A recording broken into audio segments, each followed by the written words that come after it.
My name is Jerris. I'm the Senior Managing Director of Public Services for the United States Golf Association. I've worked for the USGA for more than 30 years, started working there as a college student, as an intern in the museum. Was hired back as the organization's first historian, and now a member of the senior leadership team at the USGA. Golf has a really rich and long history in America, a lot longer than most people understand. The game first appeared in the American shores as early as the 1600s. There's early documentary evidence in what is now New Jersey and also up around Albany, New York, that golf was played by early Scottish immigrants. There were a number of early experiments with golf in the U.S. in the 1600s and the 1700s, but the game really firmly took hold here in this country in about the 1880s. And right here in the New York metropolitan area were some of the early golf experiences, simply because this was a prominent location for Scottish immigrants coming into the U.S. Scottish industrial titans, Scottish industry really came over and started to establish itself here in the U.S. And as that community became established, golf came along with them. In those early years, golf was pretty primitive in this country. Golf courses were primitive. The earliest golf courses were built by Scottish professionals who were brought over to this country to support and feed the fledgling game in the United States. I like to describe those early golf courses in a lot of ways as layouts rather than or describe the process as golf course layout rather than golf course architecture. They weren't really moving the earth around. They weren't creating features. They weren't creating landforms, but they were accepting and taking the topography as they found it and laying the elements of a golf course on top of a landscape, tees, greens. It was more a matter of routing a golf course, putting the features and using the natural landscape that was there in place. And that was probably really sufficient for the early golf community in this country. But the game took off pretty quickly in the 1890s. By the time the USGA was founded in 1894, there were well over 100 golf courses in the United States. And that 1890s was a real boom period for golf in America. By 1900, there were 1,000 golf courses in the United States. So we went from this period of in little over 10 years where golf grew from a handful of courses to 1,000 golf courses in the U.S. It was a pretty quick evolution, but it was largely confined to that sort of Scottish community as it existed. As we move into the 1900s, the game's popularity in the U.S. really started to grow, and it started to spread to different parts of the population. It wasn't just the Scottish immigrant community that was familiar with the game, but there were new people who were starting to take up golf. Starting around 1910, there was a real change in who was supporting the burgeoning golf community in the United States. Prior to that, it had been the immigrant Scottish professionals who had come over. They were the instructors who were teaching the game. They were the club makers who were actually making your golf clubs, your irons and your drivers. They were the designers of golf courses. And you started to have differentiation and specialization within the golf industry right around 1910. And there was a whole new group of individuals that emerged to become the first real group of American-born golf course architects. And these were really the best amateur players in the country. You had this transition of, again, from the Scottish professionals to the accomplished American amateur players. And so folks like Charles Blair McDonald, A.W. Tillinghast, Devereux Emmett, the guys building Pine Valley and Marion, right, the Hugh Wilsons and the George Thomases, you had this group of really accomplished amateur players who were, because of their skills as players, asked by clubs and influential individuals to come and to start to design golf courses, and you had this real shift. What's interesting at this particular point in time is, of course, none of them really had a sense of what a true golf course might have looked like, right? Those early designs in this country were very primitive designs. Golf was a very linear game with very geometric features, square tees, square greens, perfectly circular greens, hazards laid out perpendicular to the line of play, and you simply played across a landscape over a series of hazards onto a green. If you read the text, the early text on what golf courses looked like from the 1890s, this is exactly what they described. And it's no wonder that golf courses looked a little bit different Individuals are simply reading a text, trying to imitate what they were reading in the language. These early American amateurs, what they started to do is actually make the pilgrimage over to the British Isles and start to study what were generally regarded as either the best golf courses or the best golf holes in the British Isles.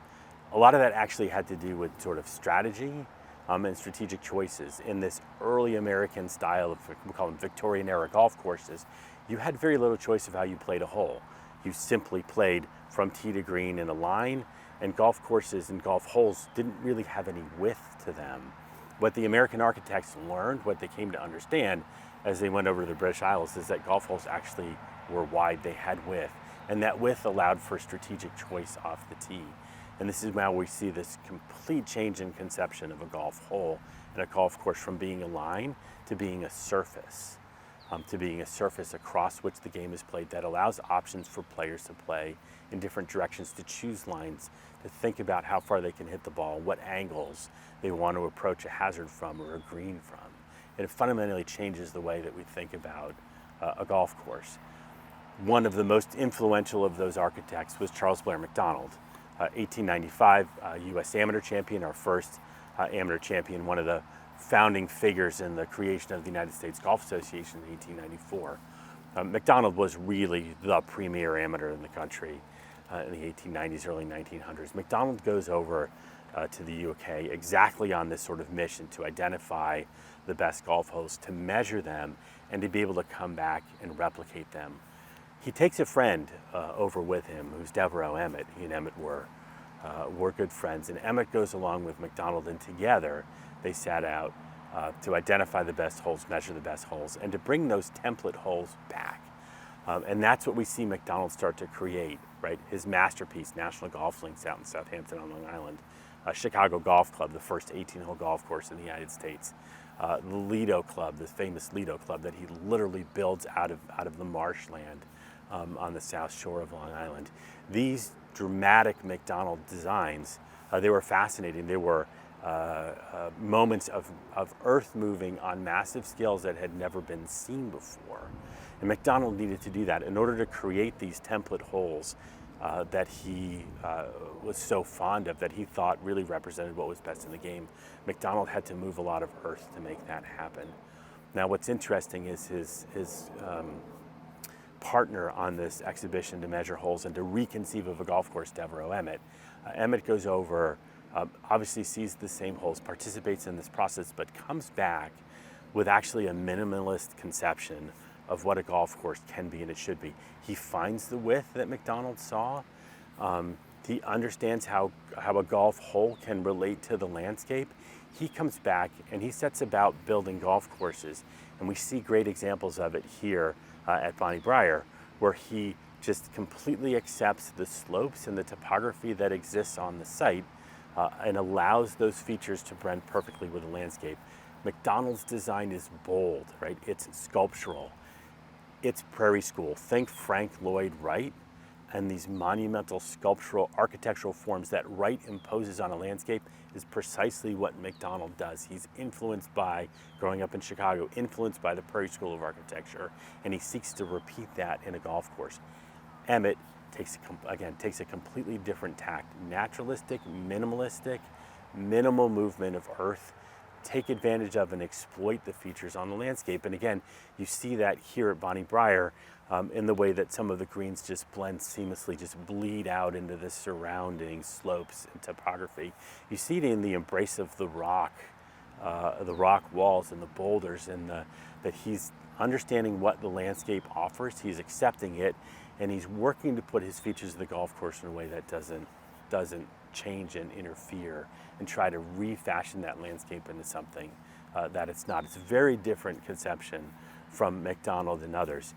Tillinghast, a little bit more of the Macdonald style. Tillinghast loves to move earth around, but he creates, like Macdonald's, sculptural figures, but they're not the Prairie School horizontals. Tillinghast creates visual patterns. He comes out of Philadelphia, and you think Philadelphia architecture, Frank Furness, right? Some of those great coloristic, textural architects, that's Tillinghast architecture. and you see it in his earliest works at places like Somerset Hills and Shacamaxon in New Jersey, at Quaker Ridge up the road here. Before he gets to Wingfoot, Tillinghast is really all about texture and color and patterns and visual imagery on the golf course. Wingfoot, he does something completely different. His conception starts to change. He starts to work and move the landscape a little bit more dramatically, a little bit less about what's imposed texturally on the landscape and the sculptural forms that he can actually create out of the boulders and the rock ridge lines that are here in Westchester County. So we see where the Bonnie Briar sits right in the middle of this really important moment where golf course design and golf course architecture are actually fundamentally changing in America.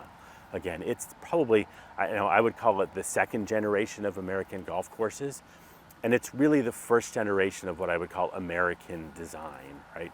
First generation, golf course layout, geometric figures, linearity. Second generation, amateur architects, American born, understanding the American landscape, exploiting, bringing back, they're essentially recreating the Scottish landscape on American soil, but they're understanding what's unique about the American landscape, and they're embracing it, feeding off of it, drawing off of it, and creating a new conception of what a golf course can be. Golf in Westchester County is really interesting. There's a real boom really in the 1920s in golf course construction and in club creation here in this part of the state, just north of New York City. Golf itself, who was playing the game, the way the game was expanding and changing in this country changed really dramatically during the 1920s. And it's the result of, I often talk about a couple different really important moments in the teens. The one we all hear about, right? The typical story is the story of Francis Ouimet.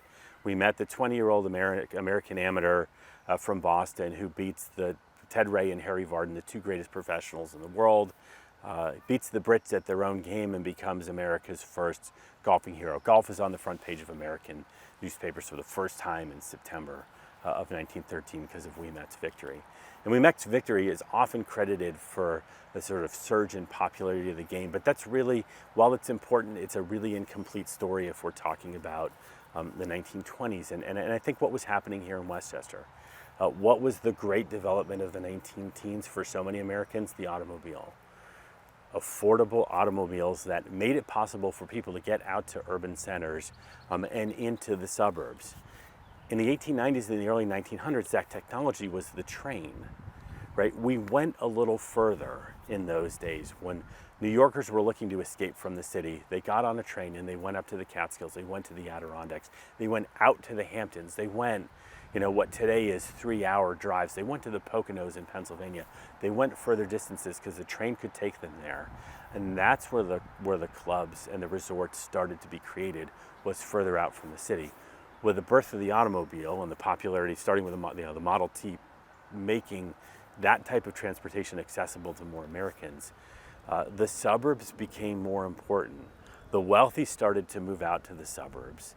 They created great estates in the suburbs, and the golf clubs that started to be created actually, I think, and argue, are a reflection of changes in transportation, technologies, and the roadways that went along with them. This became now an hour out of the city, or an hour and a half out of the city they could come, and the wealthy businessmen and the wealthy families started to move out to the suburbs, and you see this great explosion and creation of golf.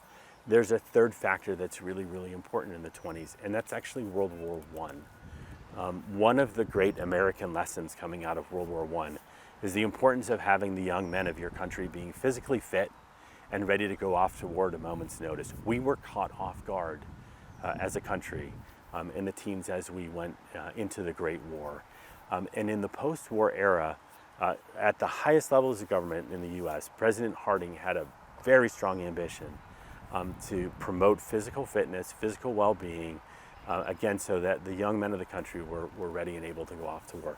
You had an explosion in public park building starting right around 1919 and 1920 in this country, and that actually included golf, right? Some of the earliest public golf courses in this country dated from the 1890s, but they were few and far between. Starting around 1920, there was an explosion in municipal golf course building in this country. and really drove the game's popularity. It gave people access to the sport for the first time, right? That was the first move of golf, was actually through the Municipal Golf Course Network. It gained popularity. It was embraced by the business community. And suddenly in the 1920s, you have this explosion of wealthy clubs who are, it's the businessmen from the cities, from New York City, from Chicago, from Boston. Again, now with the automobile, being able to live out in the suburbs, having the wealth and the financial wherewithal, the rich and powerful families to be able to found clubs like this. And suddenly the game started to take on a different texture in this country. You really have to put those three moments together of we met, the automobile, and World War I to understand the changing geography of where the game was played and who was playing it. But there's no way to get around some of the problematic pieces of history that exist in the game in this country. It's unfortunate in a way, right? If you go back to the origins of the game, if you go back to golf in Scotland, it was always an incredibly accessible public sport, right? The old course, the prototypical, the true prototype of a golf course, right, was always public land, always publicly accessible for so many different types of activities to everyone. The integration, the intersection of golf and the American country club made golf become something fundamentally different from a social perspective in this country. The country clubs go back to the 1860s and the 1870s, right? Urbanization, the Industrial Revolution, the pollution that's in the city, the challenges in the city, people looking to get out to the countryside for various activities. One of those was golf. And golf and the country club, the exclusive private organization, really started to change the character socially of the game in this country, started to change who was playing the game and who was not allowed to play the game. And I think that's the history that we've been spending a century trying to untangle and remove ourselves from. You can't hide from it. It's clearly there, but it's a reflection of things that were going on socially in this country. It's not unique to golf. The earliest leading clubs in this country were very white, very Protestant clubs. And that social circle defined who it wanted to socialize with. And those early clubs, as a result, discriminated on the basis of race. They discriminated on the basis of religion. There were many clubs that discriminated on the basis of gender, right? There were male-only clubs. There were women-only clubs. It was the values and ethics of that group and that society that created this sort of separation in and around the game. In the 1920s, you started to see the creation of Jewish clubs, right? You started to see the creation of Catholic clubs. It was still very much an era where socially there was separation and isolation among social groups. Think of even some of the tensions that existed in the immigrant communities, right? The Irish who didn't talk to the French, who didn't talk to, we were very, I'm not gonna say polarized because that suggests too, we were as a society, I think, quite divided. And it was moments, and I think it's World War II in a lot of ways, that brought the country together in some different, and it's really right in the aftermath of World War II that we start to see some of that division breaking down. It accelerates, of course, through the 50s and into the 1960s, but you start to see some of the breakdown of the true isolation happening, I think, right after World War II. Americans were off fighting with one another, learning their commonalities, united against a common enemy, two enemies, who we were able to define ourselves as an integrated community and culture in opposition to the other that was so different. And I think that started to permeate back and influence back into the game. Racial segregation was far more extreme in the 20s and 30s than it was after the 40s and 50s in the game. At least in the Northeast, you started to see African Americans playing in golf clubs in the 50s and 60s up in New England. You started to see it in the Midwest. It would, of course, take a lot longer in the South into the 1960s before that type of integration started to happen. But it's a really interesting time period, at least in the social history of the club. So A.W. Tillinghast was really one of the great architects of the so-called golden age in American golf course design. He really was an artistic and a visual genius, and he applied those talents to the design of the golf course. A lot of people don't sort of know and understand, appreciate Tillinghast's history, his background, his biography. He was an artist, first and foremost. He was one of the earliest known golf photographers. He was a watercolorist.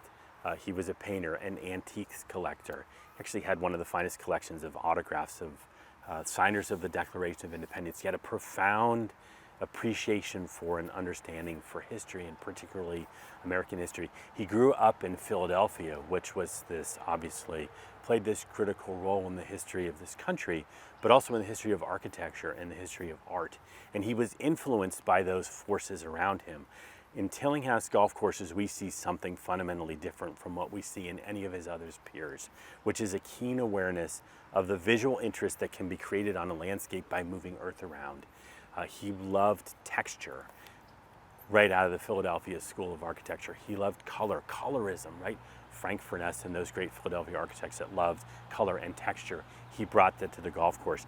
He understood and had a keen sense of the visual tricks that you could play, how he understood how the eye perceived distance, how it perceived objects in relation to one another, and he played with those issues to create golf courses, golf designs that were fundamentally different from anyone else who was around him, and his architecture stood out, right? In contrast to many others who were coming in, and maybe you had, a Charles Blair Macdonald who was brilliant as an architect, but repeated template holes, right? It was cookie cutter. He came in, he imposed on a landscape the same holes, course after course after course. Tillinghast came in, understood the unique features of a site, exploited those to his benefit, and created unique and adaptive designs. It's hard to pin Tillinghast down stylistically because he allowed himself to be influenced so much by the local landscape.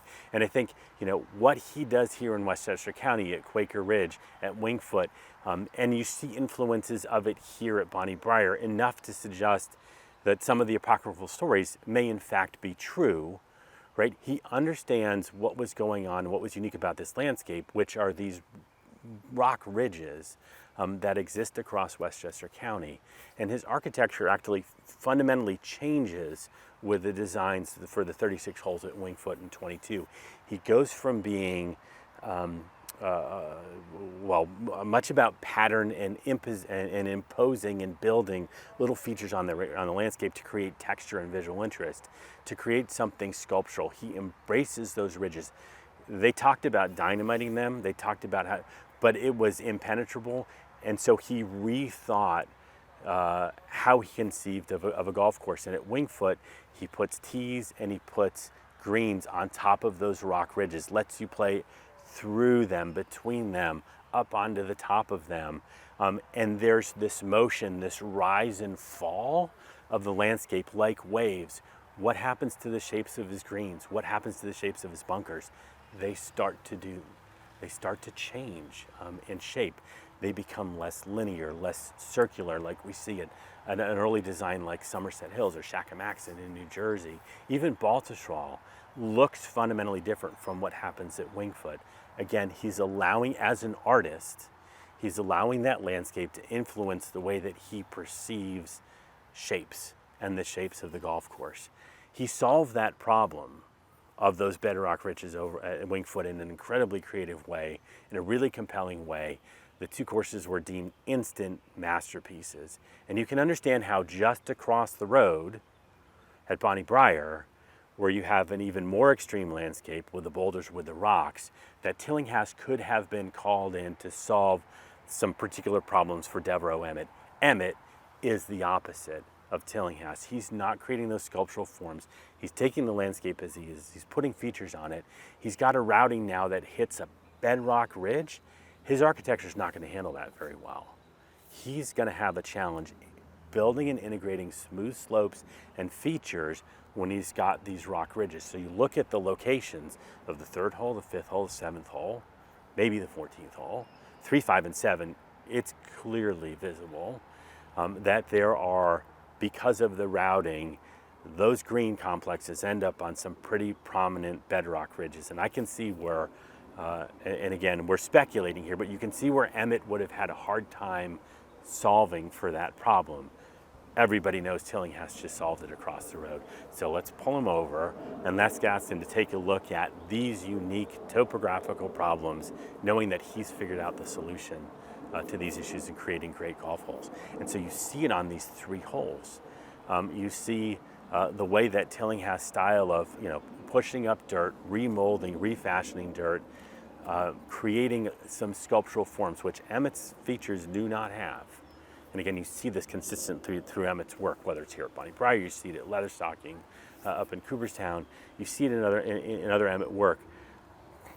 He just wants to blend in, but he can't do it on those rock ridges. And I think he calls in Tillinghast, or the club calls in Tillinghast at some point to help solve a couple very unique situations in the routing that exist here. Understanding the evolution and the true history of a golf course is a real challenge for so many clubs. It's not surprising, right? This is a natural landscape. Landscapes change, they evolve. The vegetation on the golf course changes. Through the years, the natural forces, gravitational forces, all those forces that work to evolve and change our landscape are active on a golf course. And so golf courses are naturally going to evolve through time.